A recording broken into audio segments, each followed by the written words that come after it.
Hello, I'm Sean Paul with Morningstar Missions. Thank you so much for stopping by and watching our video series on how to become a full-time missionary. You know, our prayer is that these become a massive blessing to you and get you started right in the mission field. If you want to contact me, feel free to do so. My email address is in the description of this YouTube video. If you want to network with fellow missionaries, we also have a link there to our Facebook group. Please join. We would love to have you. Make sure you subscribe to this channel because we're definitely going to be adding a lot more content in the future. And then the final note is that this video series is based off a book by the name of Pursuing the Call. The author is Daniel Lamastra, and he's a full-time missionary in El Salvador.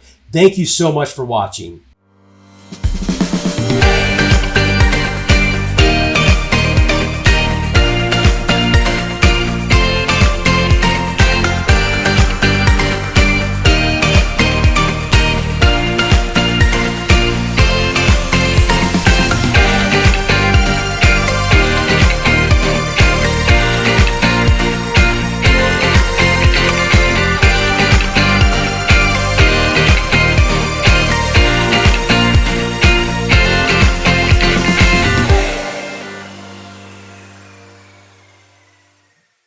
All right. Hey, Danny, thank you for joining us again. You are going to talk to us about fundraising. I kind of like guys like you because you're the expert in the fundraising area and I'm the guy that did it all wrong. So, things worked out for us, but I'm just saying you could tell us how to do it right. And then I'm going to kind of give people some of my experience and what I did in this sense. Again, it's not that I did it wrong, but I could have done it better and I could have did the route that you did. And I wish I would have.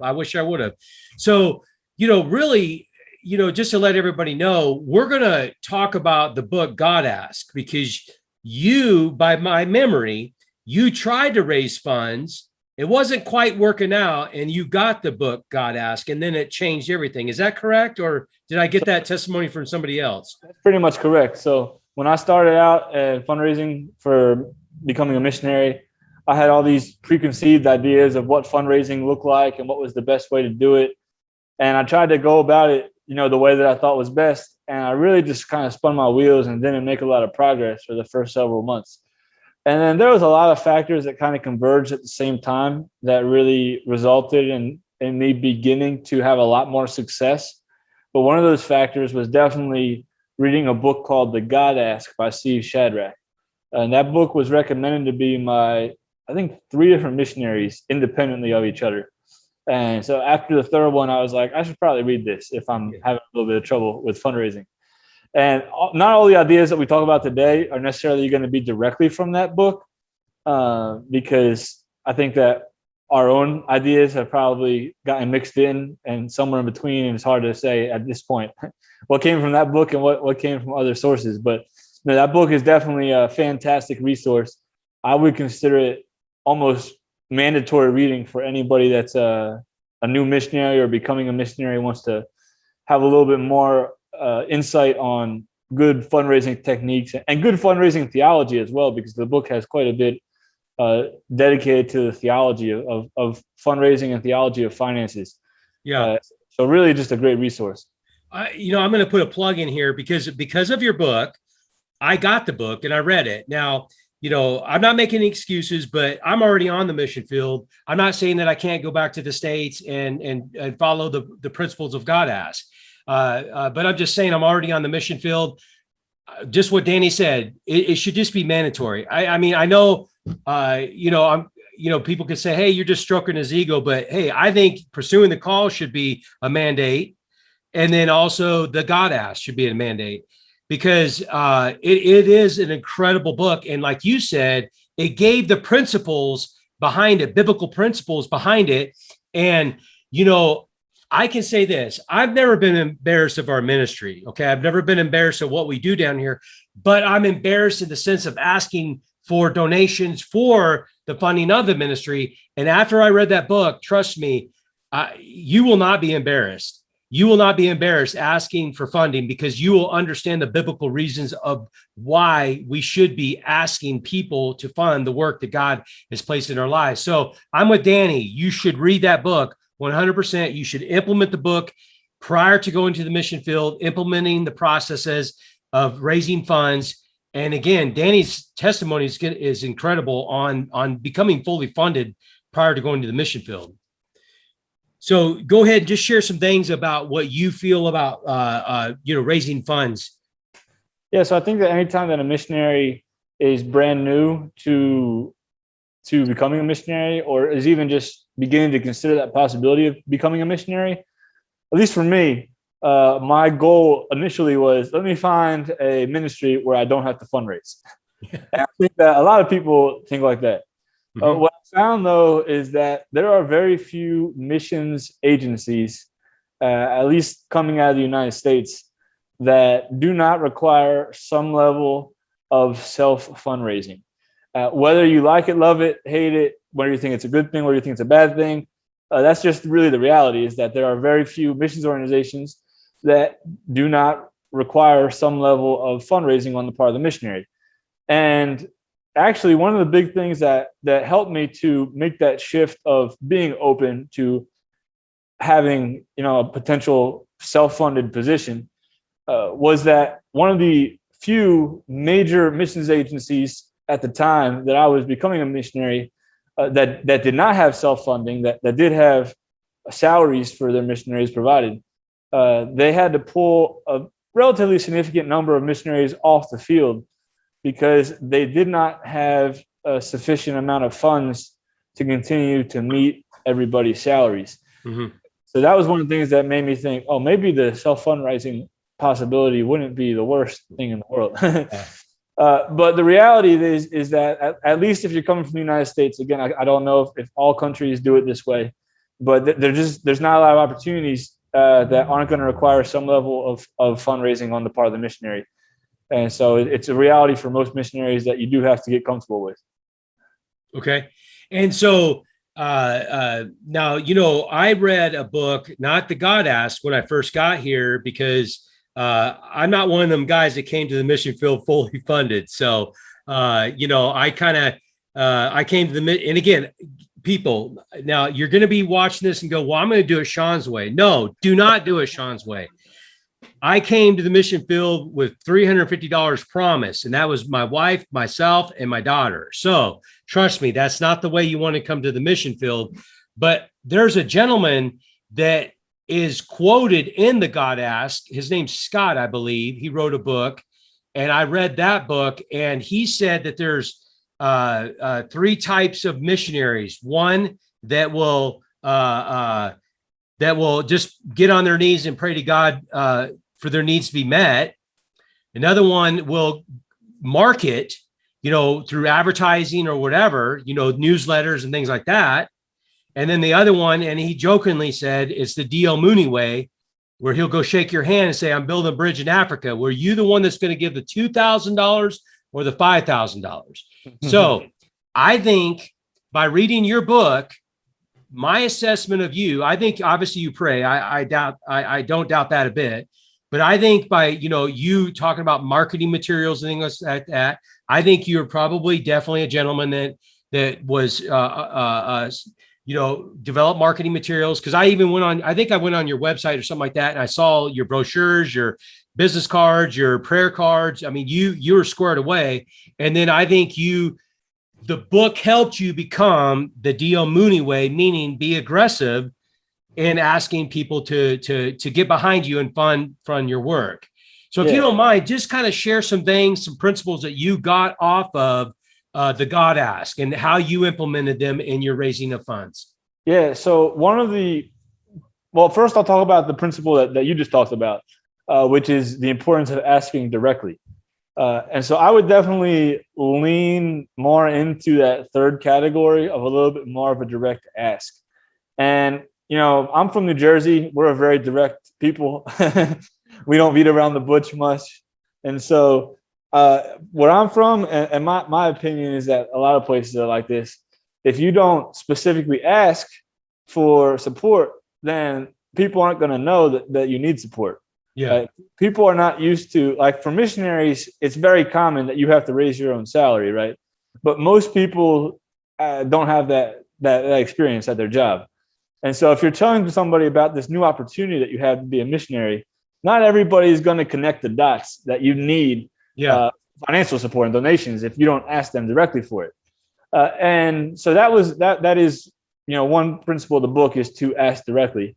But another, and this was probably the most revolutionary concept for me, was that your efforts should be focused on the smallest groups possible. You should be focused on individuals. When you can't speak with an individual, you should focus on a small group. Always prioritize the smallest context possible. And that was not my thought when I first started. To kind of give my background, I'm from the Assemblies of God, and a lot of Assemblies of God churches, at least the one I grew up in, they receive a lot of missionaries on a regular basis that come through. Some will have a mission Sunday once a month. Whatever the case may be, there's a pretty fair amount of missionaries that come through on a Sunday service. And so my concept of what it meant to fundraise when I first started out was, well, you write to churches, the biggest ones that'll take you, you go and you preach, and then everybody just gives you a ton of money and you're set. And that really isn't how it works in reality. I did end up going to churches, and churches can be very good to give you a large, one-time donation because of the fact that when they take an offering, it can, be, $1,000 plus, depending on the size of the church.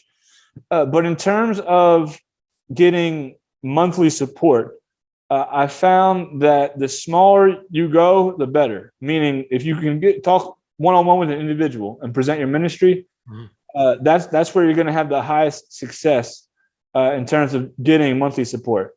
And even when it comes to churches, the smaller churches are sometimes easier to get monthly support from, because a large church, you may think, well, they have a bigger budget, and they do, but they also probably have a lot more controls in place to make sure that those funds are being administered well. Mm-hmm. So, for example, there was a relatively big church, well, not relatively, a really big church that was near where I went to college. And I knew a number of people that had gone there, and I reached out to them. And I'm thinking, this could be a church that has the potential to really provide a significant amount of monthly support. And what they told me was, well, because, we have such a large missions budget and we want to administer it well, our missions board, they meet at this set time every year. And, that's when we consider new missionaries.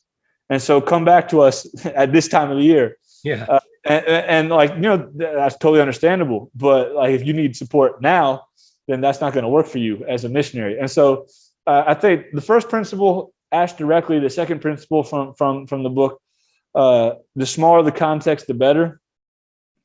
And then thirdly, I would just add that, I'm trying to think what was the third. This might be part to edit out. Well, yeah, while you're thinking about that, the third one, let me just share this, kind of talk about what you just said. On the smaller scale, again, I've been in the mission field for 8 years. We've been blessed. I mean, I'm not gonna say that we haven't. We've been very blessed in the mission field.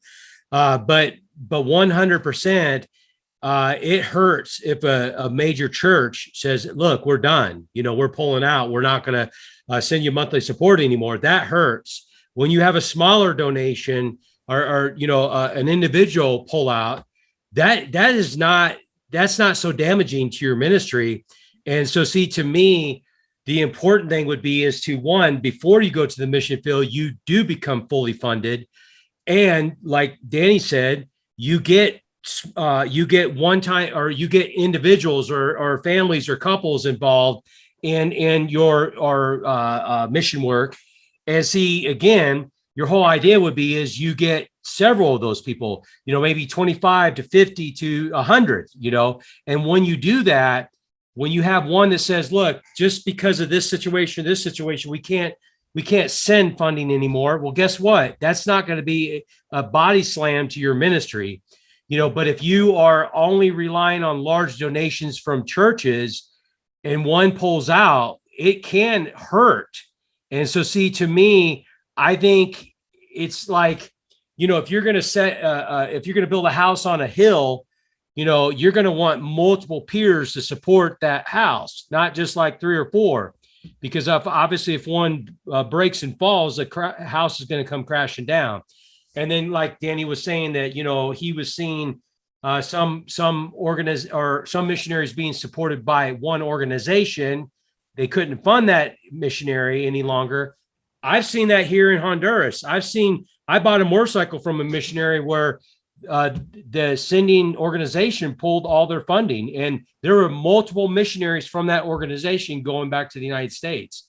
Mm-hmm. So, to me, I think what Danny's saying is very important, is to focus on individuals and couples and families to partner with you. And one other thing I want to say, and it kind of goes back to my experience years ago. And, I never thought of what you said. People don't realize that missionaries are supported by donations, majority. And, Danny, I've been doing this 8 years, and that's never dawned on me that they think, wait a minute, I get a paycheck. They probably get a paycheck too. And the reason why I say this is I remember years ago, I was on Facebook, and I have a friend in Romania that's a missionary. And he says, yeah, we're believing God for a car. And if he didn't get 10 amens, he got 50 amens. Oh, amen, brother. Hey, man, I'm believing with you, brother. I'm praying for you, brother. And I'm just thinking in my mind, they don't get it, do they? And I went on there, and, I'm not from New Jersey, but I can be a little direct. And I said, he doesn't need your prayers. He needs your money, and that's all I said. I just typed in the comments, and then I can't remember, but I think I messaged him maybe a couple hours later. I said, look, I'm sorry I blew up your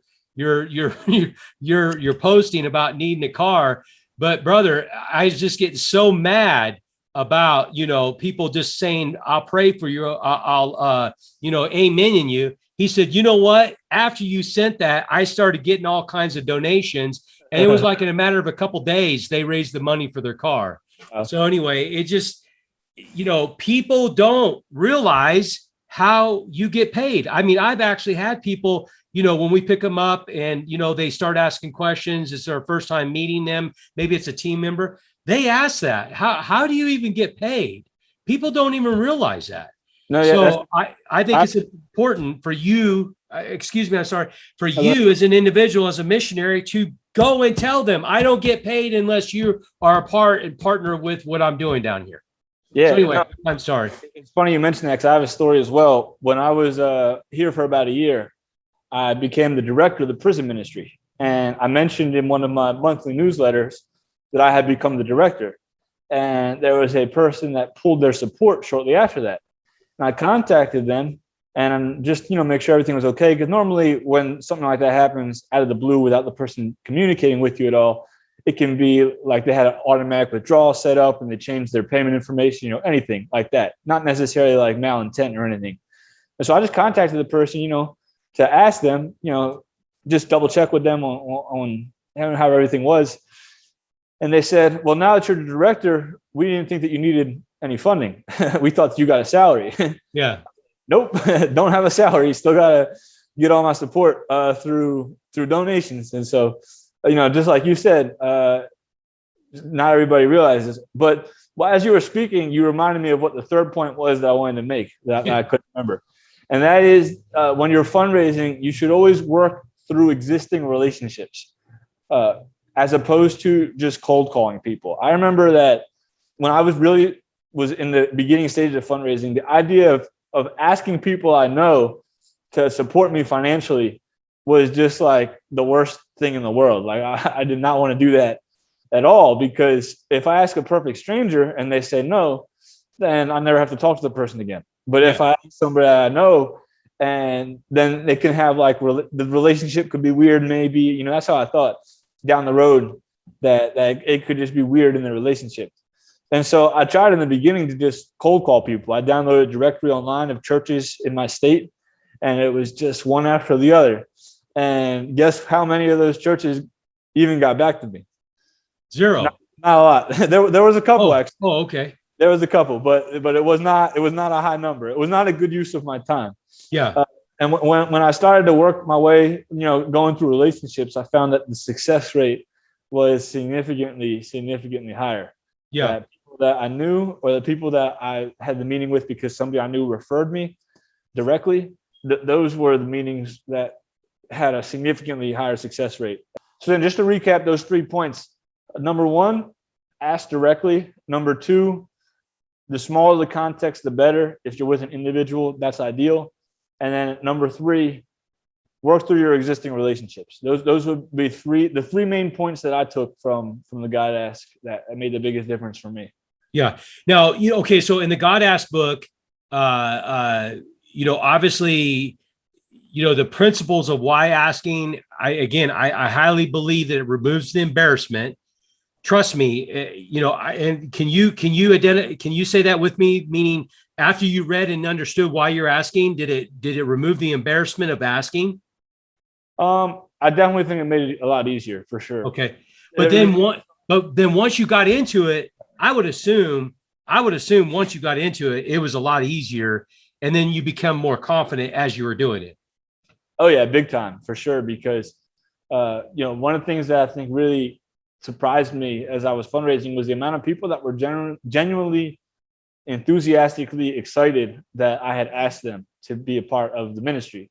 Yeah. Like and that's how they saw it. They saw it as me asking them to be part of a ministry, not as me asking them for money. Yeah. The amount of people, even people in some cases that weren't in a position to be able to give, but were just super appreciative and thankful that I would reach out to them. That was what really surprised me. And once I saw that, that gave me a lot more confidence to ask people and to meet with people that, I maybe hadn't seen in a few years, but I didn't feel like I was putting them out or, just reaching for money if I reached out to them. Yeah. And I think it's important that, people understand. And I think that not only your testimony, but the testimony in the book was people appreciated the fact that they were considered to be a part of your mission work. And again, I just think in my heart, I'm a salesman. I've been a salesman for since 1990. I've been a salesman, and you got to gain that confidence and boldness. But I think the book will embolden you. But then I think once you start doing it, it emboldens you further. And then it's like now it's a mindset that you change from being embarrassed to really saying, hey, I've got an awesome opportunity for you to be a part of God's work. Yeah. So now, again, I know that, we're not going to try to replace the book in this conversation. I think that you got to go get this book. You got to implement this book and get on it.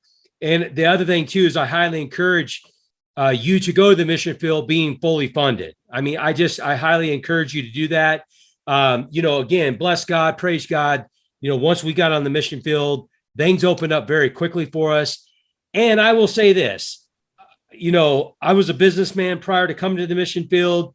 I had a sizable nest egg, established, no debts other than a house payment. And that was being funded or paid for by rent. So I'm just saying we had no financial obligations once we came to the mission field. And then, like I said, we had a sizable savings account. So that made it easier to do that. So I'm not saying for people to do that because trust me, being down here in Honduras, being a part of mission Facebook groups and hearing people's stories of their struggles while they're in the mission field financially, it does not help you become a successful missionary. So I think going to the mission field being fully funded would be the most wisest thing that you could possibly do. So yeah, and I would even add, number one, don't go to the mission field until you're fully funded. Most missions organizations even require that, but some may not. Obviously, in Sean's experience, he didn't go fully funded, so not every missions organization requires that, but definitely whether your mission organization requires that or not, raise all your funds, be at 100% of your monthly pledge support before you go. But then I would add to that, don't stop fundraising just because you hit 100%. Yes. Actually, in my book, I talk about 3 fundraising myths. And that's one of the myths that I talk about. The myth that fundraising ends once the budget is reached. If you're going to be on the mission field for an extended period of time, there's going to be times when you lose donors. There's going to be times when, sadly, people pass away, when people's financial situations don't allow them to continue, or there's changes in church leadership in one of the churches that's supporting you, and they decide to go in a different direction with their budget.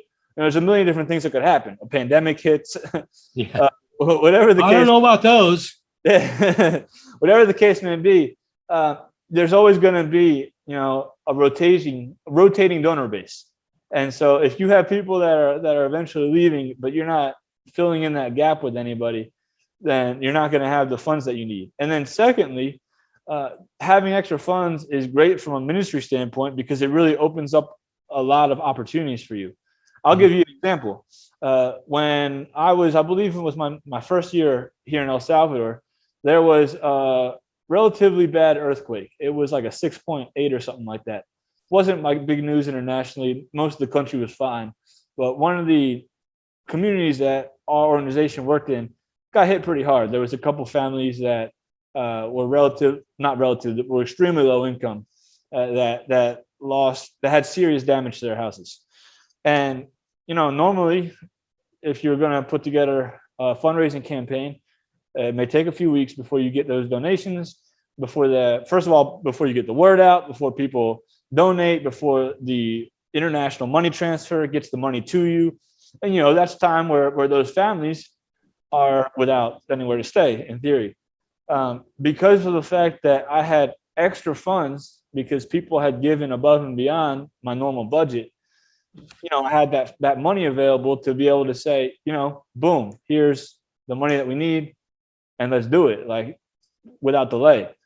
And so anytime, and that's just one example, but there's always opportunities to have expenses come up on the mission field.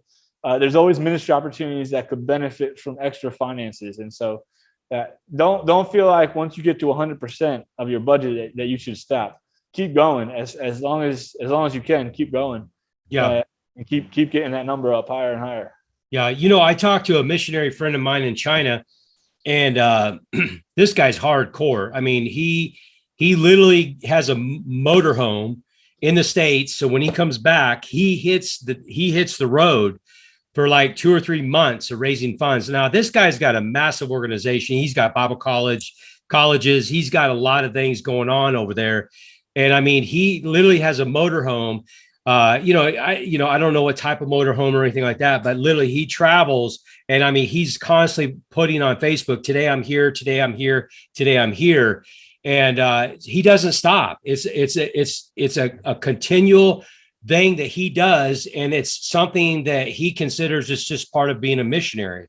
So I don't think you should ever rest on your laurels and say, oh, well, I'm fully funded, I guess I'm going to be okay. Like Danny was saying, that there are people that, stop giving for various reasons, or your ministry is going to grow, So I want to go back to a few things. I took some notes here as we were talking. One thing that happened to us is, I asked this guy, how much will it cost for us to live here? Oh, it's just going to be about $500 a month. Really? Yeah. Oh, rent, $50 a month, foods, maybe $100 a month. And I'm like, that's, for a family of 3. Oh no, that's my wife and I. So then I was like, oh, okay. So then maybe it's going to be about $750. So I thought that. Well, once we got here, I mean, literally we were shocked. I mean, this guy, was not wrong in the sense of way he lived, meaning he lived well below means. And I had a daughter, a wife, and the whole 9 yards, shampoo, conditioners, body soaps, the whole 9 yards.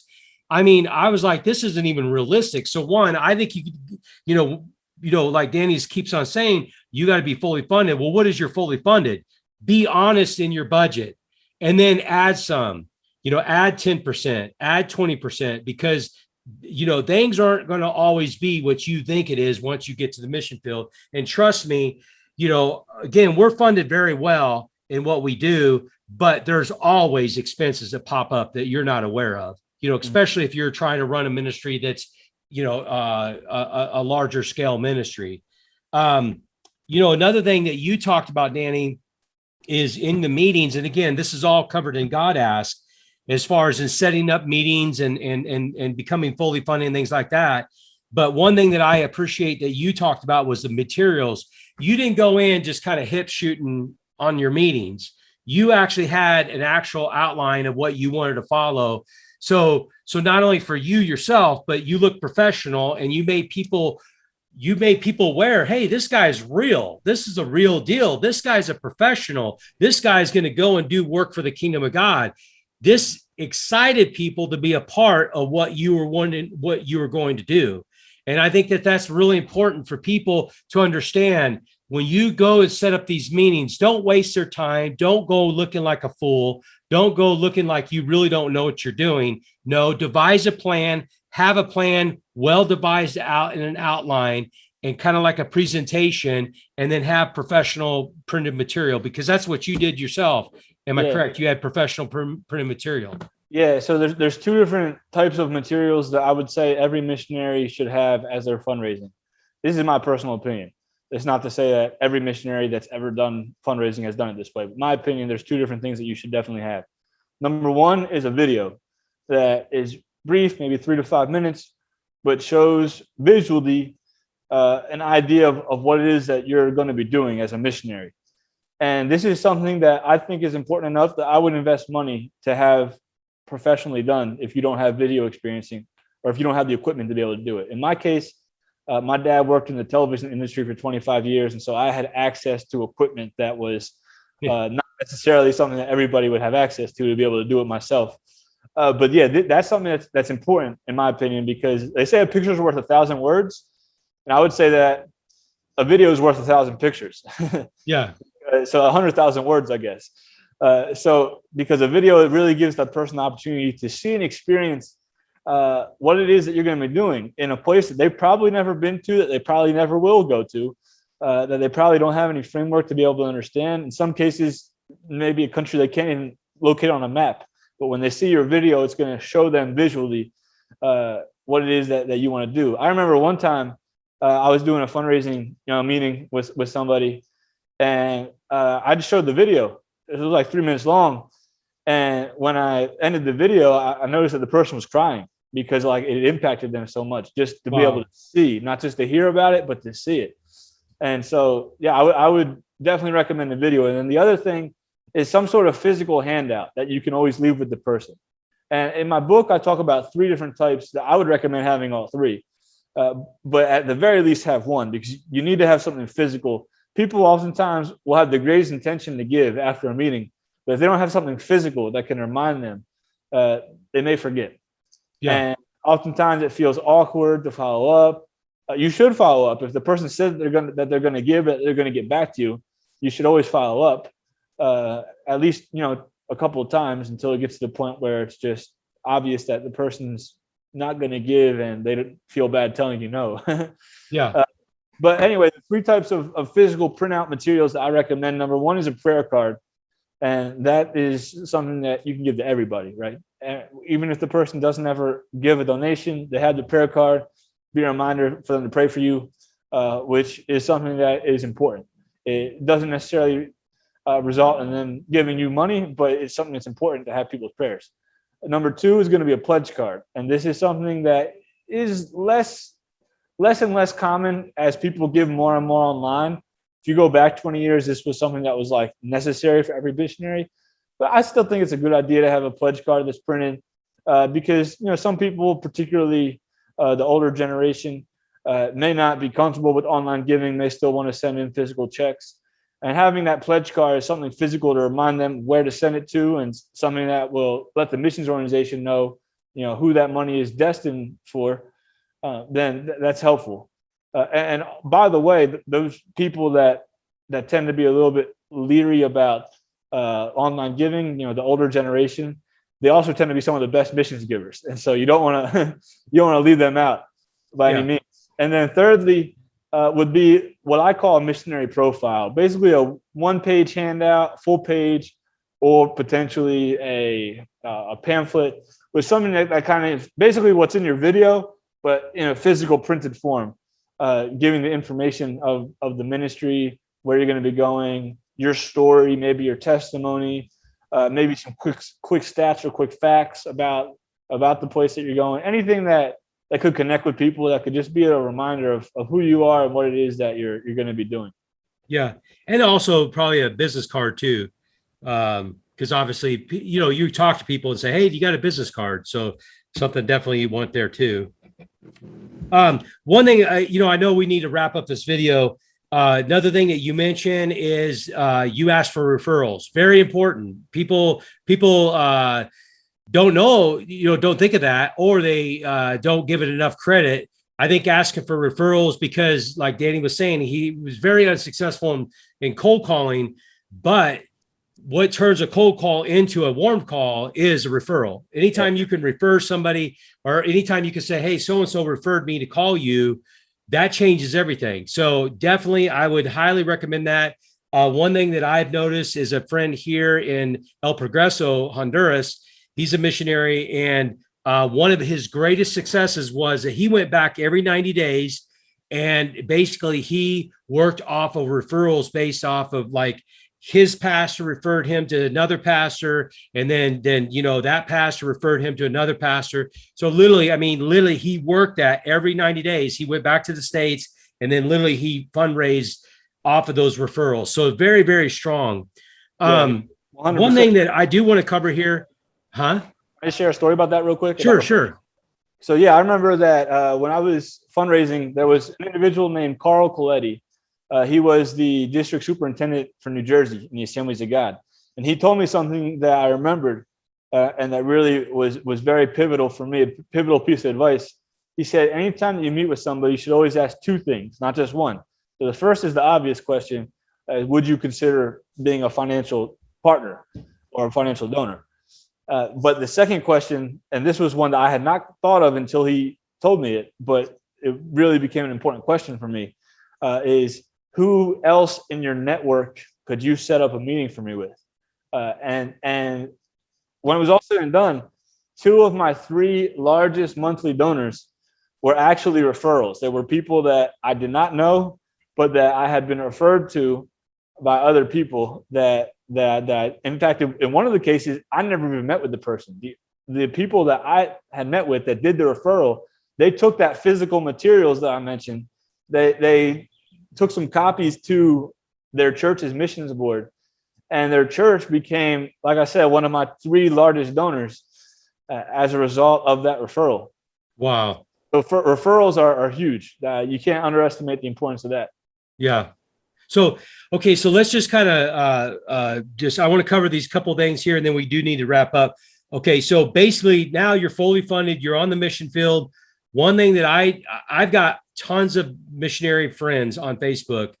They don't do anything. I don't know what they're doing off of Facebook, but as far as on Facebook, they're not promoting their ministries. Many cases, they're not promoting their ministries. I think it's extremely important. I think that, I didn't know anything about the God Ass. I didn't read the book. I just came to mission field with 6 suitcases and $350 a month promised to me. Again, we've done very well, but I think one thing has been a huge success for us is because I've been a business owner many years prior to coming to the mission field. I'm just a marketer by nature. Now, again, I'm not saying begging for money on Facebook. I didn't say that. I said marketing, hey, we went out and did this. Hey, we went out and did this. Another thing is, so again, marketing what you're doing, telling people a story, not lies, not evangelistically speaking. When I said tell a story, I'm saying tell them a story as in what you're doing. Hey, we went out here. These are some plans. This is a boy we met when we went to the mission field, or when we went to the community. We helped this community. It's a young little boy we met. We're changing their lives. See, what I'm saying is you've got to paint a picture for the people at home for what you're doing. People don't know what you're doing. Don't assume that they know what you're doing. Don't assume that they even are thinking about you right now. So I think that that's one. You've got to use social media for your benefit. You've got to constantly keep your face before people. Another thing that people complain about on Facebook, well, nobody sees my post. That's right, because if they have 3,000 friends, they're not going to look at 3,000 postings that day. So you've got to keep not only your activity of your ministry posted on Facebook, but you got to keep postings that people are going to interact with. And this is a whole nother class. people that are going to interact with your postings. So the more they interact with your postings, the more your postings are going to be shown to those people, and then more likelihood of your ministry postings is going to be posted as well. Don't just rely on your Facebook page. You know, a lot of people think, oh, well, I'm just going to open up a ministry page. Everybody's going to go to it and see it. No, they're not. So what I do is I do a lot of posting just on our personal pages versus our ministry page. So that's one. Use social media. I'm not saying begging for money, but use social media. And then, newsletters. I know you talked about newsletters in your book, and I know that the God asked talked about newsletters. We don't do newsletters as per se. We do video letters, so to speak, or video news. We send that out every 3 months. We sit down and we're real with our people. We talk to them. I put a lot of content in there, meaning I flip photos in there, some other videos, meaning as we're talking, I keep our interest, meaning you can't just sit there in front of the camera like this and expect people to watch you for the next 10 minutes. They're going to want to see some photos as you're sliding in there, some videos as you're sliding there. People love those from us. It works. And then, I'm just trying to think of some other things that we do down here to inspire people to be a part of the work that we do. So anyway, those are some things that we do ourselves, and we're consistent. Oh, I remember the other thing. I had a missionary contact my wife, and he does children's ministry. My wife does children's ministry. And so he says, oh, by the way, I went to you guys' website the other day. And I was super impressed. Now, this guy's a graphics designer by college education. He says, I'm super impressed by your website because it's fresh and it's updated. Yes, you should keep a website that's updated with fresh content of what you're doing, because not all people are going to, one, be on Facebook, two, go to your Facebook profile and look at your content. Some people are just going to go, oh, hey, Morning Star Missions or whatever your organization is, go type it in. And, they're thinking about donating, but they're going to want to see what you're doing. But if your blog is like a year out of date, I mean, they're going to be like, well, what have they even been doing? So you got to keep fresh content on your website and fresh information on your website. So yes, become fully funded. But like Danny said, you've got to constantly keep on fundraising. When you go back to the States, you got to set time aside to go visit those people that do support you, those churches that support you, but also look for other opportunities to raise support. And then also you got to use tools like Facebook and Instagram and things like that to constantly keep yourself in front of the people, and then also some type of update of your ministry, meaning a newsletter, and then also keeping a fresh content on your website. Yeah, no, I think it's hugely important, the topic of staying in touch with your donors and keeping them up to date on everything that you're doing in the ministry. Yeah. For two reasons. First is the pragmatic reason that if you're out of sight, you're out of mind, right? So the people that are more in contact with the donors are the people that are more likely to retain those donors. If somebody is evaluating their budget, the missionary that they haven't heard from in 2 years is the one that's the most likely to get cut. Yeah. So first there's the pragmatic reason, but then there's also just almost the reason of gratitude, right? Like there's a story of Jesus when he heals 10 lepers, and only one comes back to him to say thank you. And Jesus is like, well, hold up, weren't there 10 people that I healed? Yeah. I remember there was another 9 the last time you guys showed up. Where are they now? There's only one that actually had the gratitude. And I think that part of the reason for staying in touch with your donors is gratitude, right? They are in some cases making big sacrifices because they believe in you and because they believe in the ministry. And to just completely ghost on them and not really keep them up to date or give them any information on what's going on with this money that they're giving, I feel like that is a lack of gratitude in a big way. Yeah. And so, yeah, I'd definitely say, keep in touch with donors. And there's a lot of ways to do that. Social media is one great tool, depending on where you are in the world, the nature of your ministry. There may be some limitations on the type of things that you could post on social media. I know that for me personally, there were some limitations on the things that I could post on social media because I was working with gang members. Yeah. But use social media as best as you can. Have a newsletter. I would say, for me personally, what I did is I had a monthly newsletter. So every month I was sending something out. I tried to put something new on social media at least once a week if I could. And then lastly, this is the one that requires the most time. So not everybody may want to do this, but I think it's a really good practice if you can to try to set up a Zoom call one-on-one with a donor once a week to be able to just contact the person and talk with them. And really at the end of the day, when you reach out to somebody and you try to set up a conversation just to catch up with the person, let them know how things are going, and by the end of the conversation, like you weren't asking for money or anything, you just were genuinely sharing with them how your ministry is going, that really leaves an impression on people.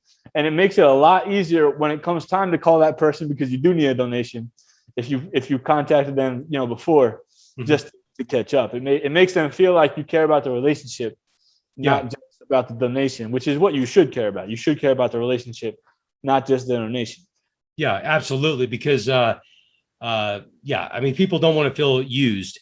Yeah. And I'm going to say this is there's a gentleman that got us connected to a church, and they started supporting us with a small donation, and they got a new pastor in, and they had a board meeting. It was, like you said, once a year, they were deciding who they're going to support. And according to him, this is what he said. He said that the pastor said, look, we're going to eliminate these missionaries right here. We never even hear from them. They don't ever even give us an update. But what we're going to do is we're going to increase the funding for Morning Star Missions, because they're always constantly updating us of what they're doing. So that's the testimony I received. So it's extremely important. Like Danny was saying, one, people want to feel appreciated. And then two, people want to know what they're investing in, and, if they don't really know what they're investing in, more than likely, they're going to probably say, you know what, the budget's kind of getting a little tight here. We really don't know what this money's going towards. So I think we're going to go ahead and cut funding over here. So anyway, well, man, as always, I love talking to you. Appreciate what you're doing as far as it there in El Salvador. And, we got a couple other classes. So, everybody that's watching these, make sure you stay tuned. Danny's got a lot of great wisdom and insight, and, can share a lot of wisdom with us on how to become better full-time missionaries. Thanks a lot, Danny. Thank you. Have a great day.